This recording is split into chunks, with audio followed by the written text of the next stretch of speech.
Hey you guys, Ryan here. Apologies for the hair, sure you can understand why. So I'm here today to talk to you about Grid Connection, the inadvertent 27th anniversary special for Power Rangers. And this one's a doozy because Jason's back for the first and probably last time in 18 years.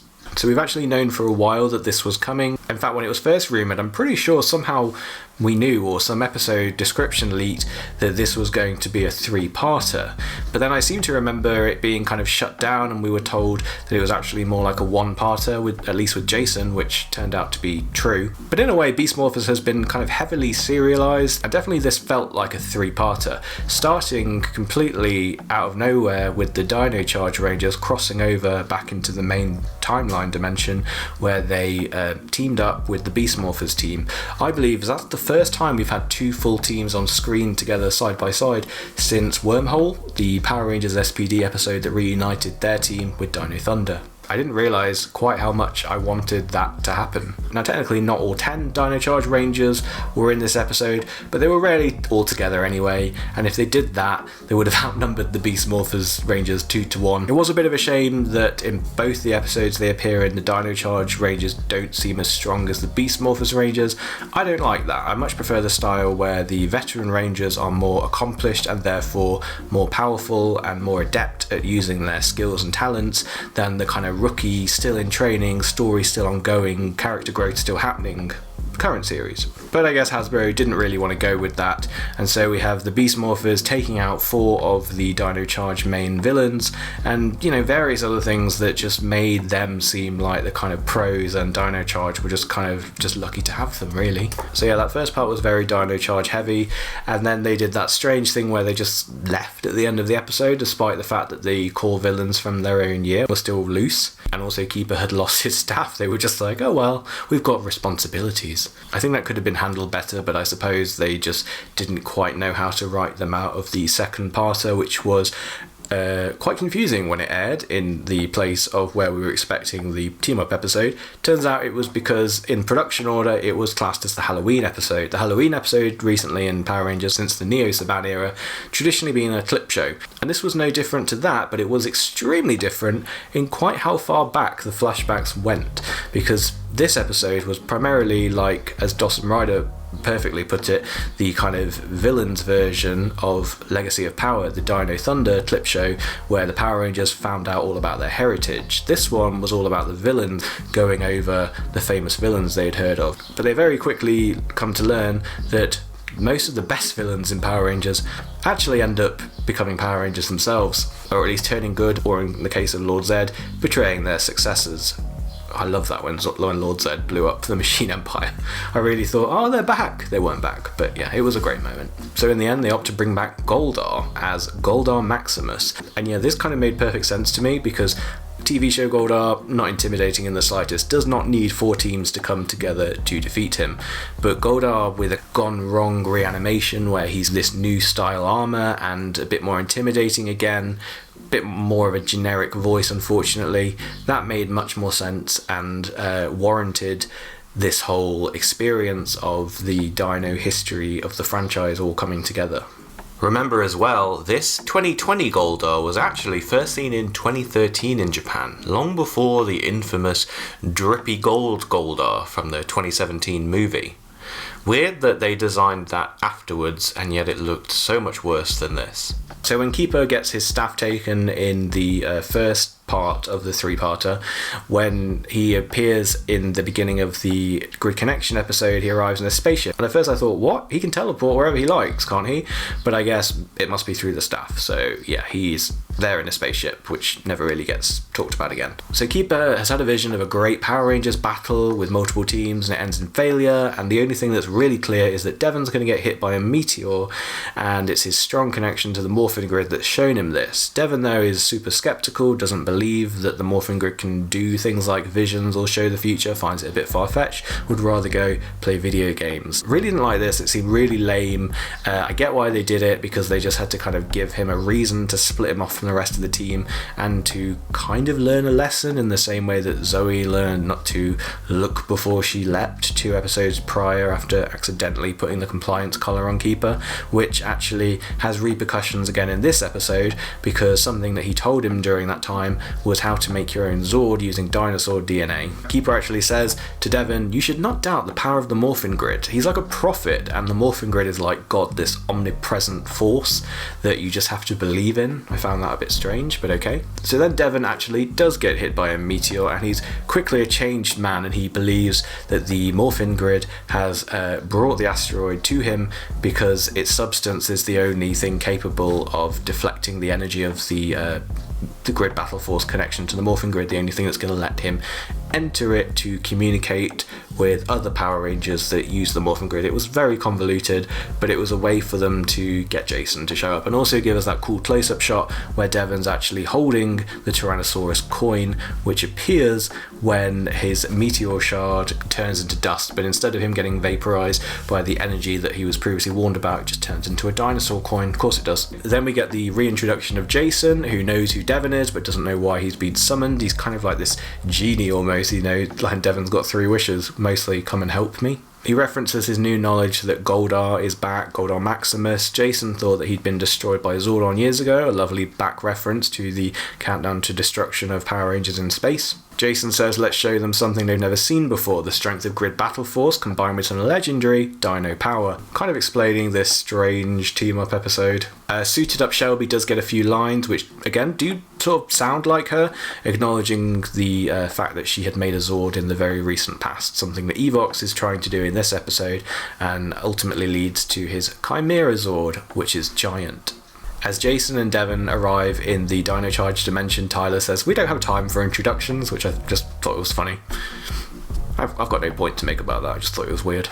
Jason gets his army together. They actually play the Dino Charge music and Dino Charge sound effects when he throws his Tyrannosaurus power coin up in the air. You get the Dino Charge T-Rex roar, and then when he morphs using his power coin, it plays the Dino Charge morphing sound. Go figure. I should mention the soulless suits of the Mighty Morphin and Dino Thunder Rangers. Yeah, I think that worked way better in the legendary battle because of the sheer numbers, and also because there was still a good amount of cameo actors to cut between. Here, the real Rangers can be framed all in one shot, and it's a little weird that Jason keeps his distance from his Mighty Morphin allies. People will speculate, I'm sure, on whether they're even real, but Dino Thunder's Don't Call Me Connor saying they're going back to Reefside seems to suggest that they are. I don't get why the Reanimator has brought the Dino Charge villains back weaker, but the Goldar back stronger. I mean, the Dino Charge villains were definitely used to their best effect. In the second part, they're kind of the jokey ones, the ones that really give a lot of life and charisma to the bad guys' side. It kind of reminds me of Zed and Rita's era, where they were just a lot more likeable and a lot less generic than most of the bad guys. But yeah, they were really weak. Like the Beast Morphers Rangers destroy 4 of them, Goldar Maximus destroys Sledge, and Snide gets destroyed by the Dino Thunder Rangers using their V-Rex blaster. So the Dino teams combine 13 of their weapons into this Ultra Blaster, which they throw like the Dino Spike that's part of it, and that destroys Goldar Maximus. Everyone thinks that's it, but then Evox appears, says we're only just beginning, and shows off his new big purple Zord monster thing. Definitely to me felt more monster than Zord, but whatever, we'll go with it. Jason says, "Man, I thought Serpentera was bad, but that thing has 6 heads," and indeed it does. And then we get this amazing scene where the 3 Dino Megazords of the franchise come together on screen for the first time.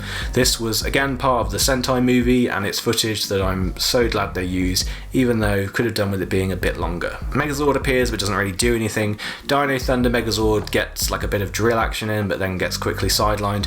Dino Charge Megazord gets a few hits, but then gets taken out, but then luckily that one has the Terrazord to kind of come clip on like a backpack and fly it to safety. Meanwhile, the Beast Morphers Rangers are in no shape to fight, having been struck down, but then luckily Devon's been able to get the Beastex Kingzord through to their dimension, and they combine that with Dino Charge to make the Dino Charge Megazord Beastex King formation. It basically holds the lion's head like a shield, and all 3 Megazords combine power and blast it through that. Naturally, this is a toy commercial, this being 2020, they want to sell the Beast-X Kingzord to you. Episode ends, Keeper says the Ranger legacy only gets stronger with time.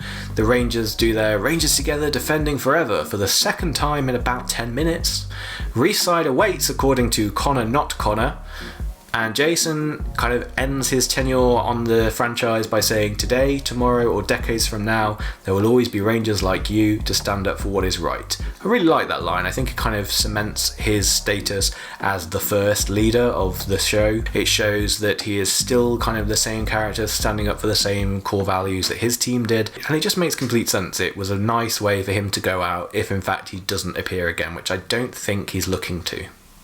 Devon hugs Keeper, apparently having converted to Morphin Gridology. Devon also says, this adventure is better than any video game. And it had the kind of same vibe that Brody's final line in the Dimensions in Danger episode did.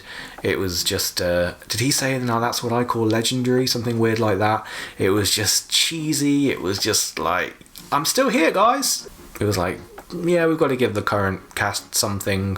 Keeper actually has the final line of the episode and says, so long, friends, which is nice.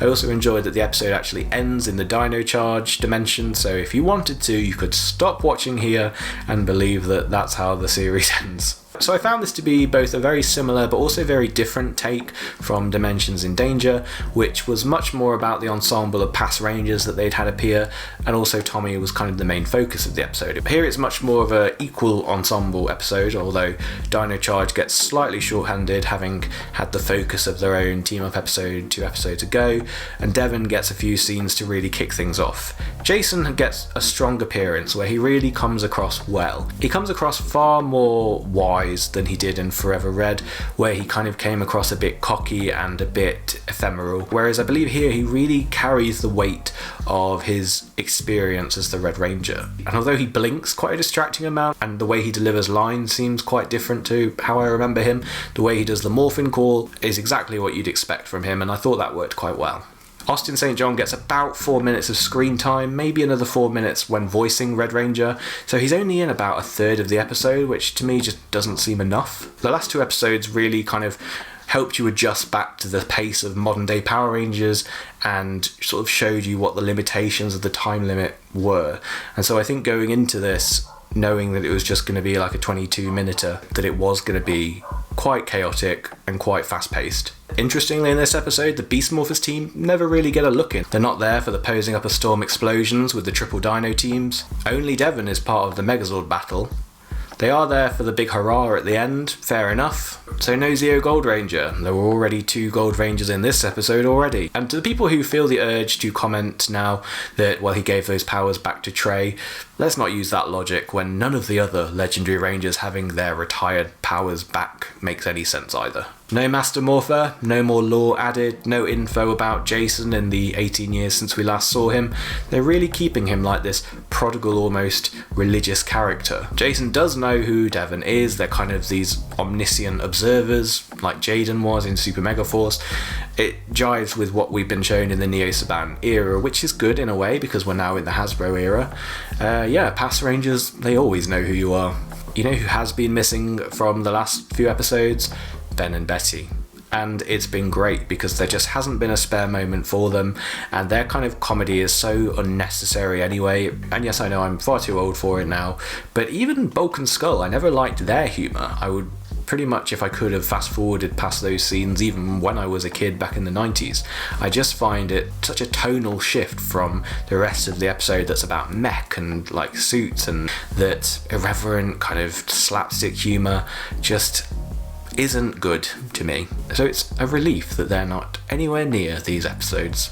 So when I was 14, I saw another man in a red suit that I was too old for. My friends and I went to our local department store to see Santa Claus, and he obviously humoured us and creeped us out slightly with this bit he does where he says, when we get old and we die, Santa will live on because Santa is eternal. And that really freaked us out at the time. In our adolescent brains, we just didn't get it. What I think he was acknowledging was that he might not be Santa to us anymore, but the idea of him was greater and that kids will always need him.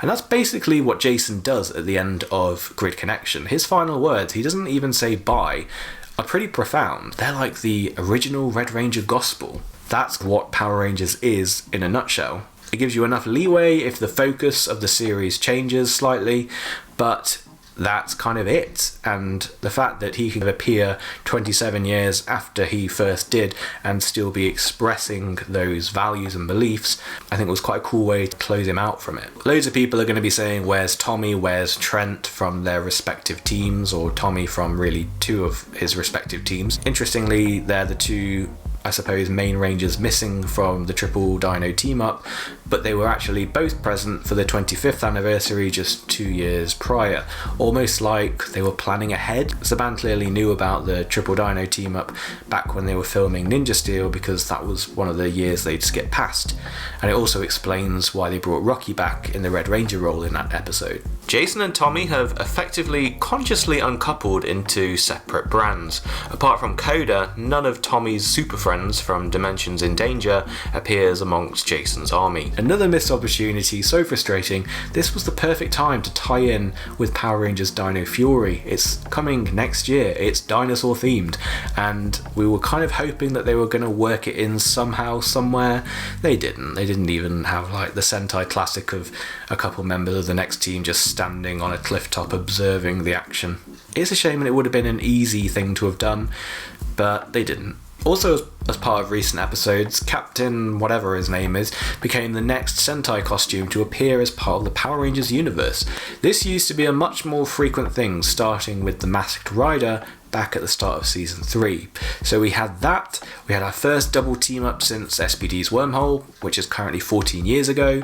I could complain that we haven't had a full 2-team episode where all the actors reprise their role since the Time Force and Wild Force crossover reinforcements from the future 18 years ago, but hey, maybe Hasbro will get there. I mean, look at Beast Morphers, they'd only need to bring back 4 actors and the Steel voice, and you've got the entire team. 4 actors, of course, was all they got from Dino Charge. Crazy to think that we had Jason back for the first time since Forever Red in season 10. That's 18 years ago now. Unfortunately, you probably notice whenever Tommy appears on screen with Jason, it kind of takes the sheen and the focus off of Jason. It happened in season 1, it officially happened in season 2 when Jason got demoted from leader. It happened in Forever Red when it was just like, yeah, that's nice that you're the first ever Red Ranger, but Tommy's the Zeo Red Ranger. It's kind of accidental, this magnetism Tommy has, that whenever he's around, he kind of sucks the air away from everyone else. See most of the episodes of Dino Thunder he's in, and Legendary Battle for more proof of this. Dimensions in Danger, the series, basically acts like a backdoor pilot for Tommy Oliver's Master Morpher spin-off. So you can see why there's not much point bringing Jason and Tommy back simultaneously. One will just draw attention away from the other. Fortunately, here we had Jason back solo, and if you remember the time before there was Tommy, Jason was kind of hot property, and he is here again. He definitely exudes this calm confidence that means he'll support the new Rangers, but he's de facto still the kind of cool figurehead. When the 3 Dino teams come together, you get a 1 minute 50 second battle sequence. You then get another 1 minute 50 second sequence, Megazord battle sequence. So less than 4 minutes of a 22-minute episode is from that Sentai movie.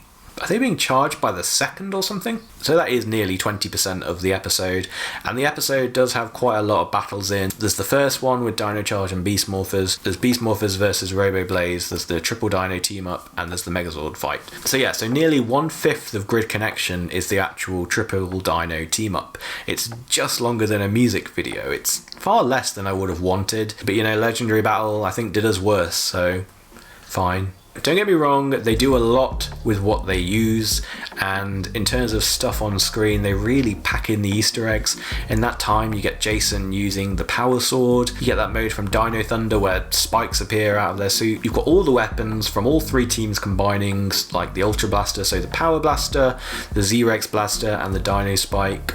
They actually improved on the cockpit sequences from the Sentai movie, so we got the 3 cockpits that we were familiar with. Now it only ever appears on this kind of triple split screen effect, and I imagine that's because the Mighty Morphin and the Dino Thunder stuff is in standard definition, so it could actually only be a portion of the screen rather than ever go full screen. But that was cool. We actually got the original Megazord cockpit again. Megazord appears first in Tyrannosaurus mode, and then kind of white light encompasses it and it becomes Megazord holding its sword and shield. So I actually made a video about Dino Megazord recently, and now Hasbro's 3 releases that they're bringing out this year make complete sense and seem completely justified. It makes me want more Dino Thunder Megazords because I don't actually have any versions of that. Though I kind of expect they'll probably wait for Dino Fury to be airing before they dive into that. I have already seen a really cool edit on Twitter, which I'll link in the description, where someone has taken the Sentai movie and kind of made it look like it's part of the episode. They've even put like the pop channel logo and the new symbol on the top, so you can't tell as easily when it cuts from the actual episode into the Sentai footage, and he's actually edited on top layers of different sound effects from the relevant actors from those original shows. It's a really cool 2-minute sequence. It made me wish that that was what the episode had actually done, so take a look at that. I think it will make you very nostalgic for the past. So yeah, they definitely went in a completely different direction with Jason's reappearance to Tommy's from 2 years ago. They both work, they're both just different. I've seen quite a bit of criticism about this episode, that it didn't work for people, but really I think it will be remembered fondly, and I think certainly in terms of how they treated Jason, but more importantly in terms of how he left, was very favourable and was very respectful to the long-time fans of the show. It was also really cool that Jason was using the Legacy Morpher for his morph sequence. It is a bit of a shame that the Lightning Collection Morpher, the coins, use those tab connectors again, so the coin on its own, they don't actually look as good as Bandai's Legacy ones do. I know Falcon Zord was kind of custom Power Rangers footage, but it is cool that, again, just 2 years down the line, to the unsuspecting viewer, once again we've gotten past Megazords in the Team Up special, and so you kind of wonder if we manage to get another one maybe at the end of Dino Fury. Yeah, they've kind of set this precedent now that there's going to be some past Zords appearing. It does make you wonder who's going to team up with Dino Fury.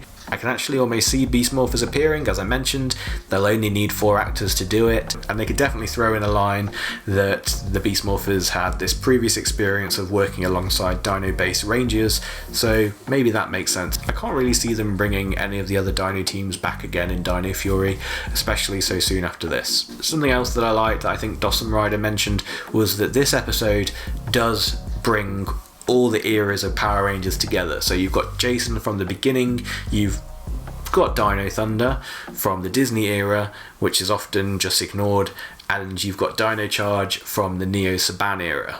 And now, this being the Hasbro era, you've got that loop that connects all 4 ownership eras together. It's definitely appreciated, and I think it bodes well for the future of the series that maybe they will keep doing this kind of thing. They have tried a number of routes in these 3 episodes. They've given us the old gold standard of the double team up. They gave us flashbacks, but flashbacks that went way further than they ever normally do. And then they've got this great team up ensemble by theme.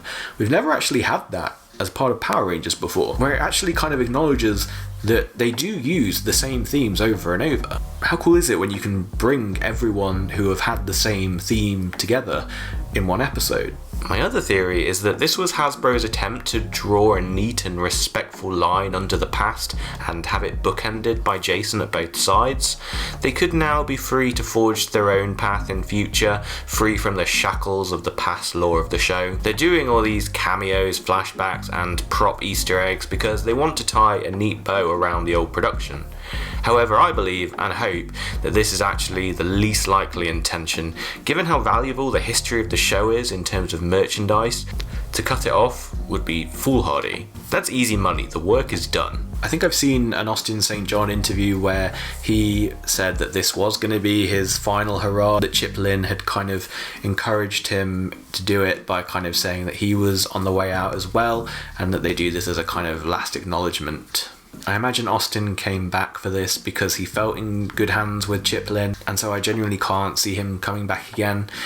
Maybe if the rumoured movie that takes place in the 90s, they could maybe de-age him and as well as the rest of the cast. But realistically, I think it's far more likely that they'll just recast them all with lookalikes or something. Except for Jason David Frank. I'm sure he'd be there. So yeah, all in all, this was a weird episode. Beast Morphers kind of weren't really needed in this. I suppose they did use the Beast X Kingzor as the weapon that helped them defeat Evox in this one. But yeah, they were definitely inconsequential. Crazy that this episode actually premiered on Pop, the kids channel in the UK, considering we were one of the final countries to air the first episodes from season 1. Cool that we've ended up the first to finish the series. As I mentioned in my Beast Morphers Megazord review, Power Rangers is a marathon, not a sprint, and just because you're the first past the start line doesn't mean you're going to be the first past the finish post. Also, we're getting like 5 new episodes a week, whereas in America you have to wait for 1 a week. So that's it, you guys. That's the one big thing happening for Power Rangers in 2020. So what do you guys think of Grid Connection? Let me know your thoughts in the comments and I'll try and get back to as many of you as I can. Follow me on Instagram at Power Ranger Ground, because I'm just going to keep posting things that make me think of this whole arc of episodes. And if you want to look out for my next video, why not make it easy for yourself and subscribe? And until then, so long, friends.